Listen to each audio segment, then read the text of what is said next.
Yung basta pambakbuhin ako lang ito pa simula na ito kinikigil niyo ko.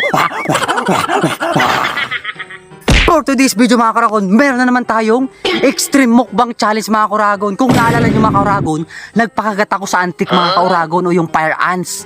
So ngayon naman mga kuragon, naisip ko mga kuragon, paano kaya kung kainin ko naman yung antik o yung fire ants? So dyan yung challenge natin mga kuragon, kakain ako ng fire ants o yung antik. Mga kuragon, ang dami oh. Ang dami yan, ang daming bahay niya no, yung pa sa taas.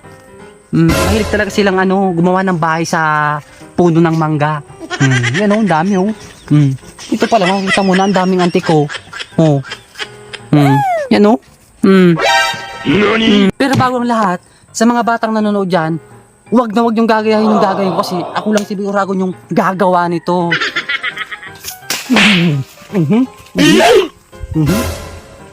Grabe, kumagat sa akin oh.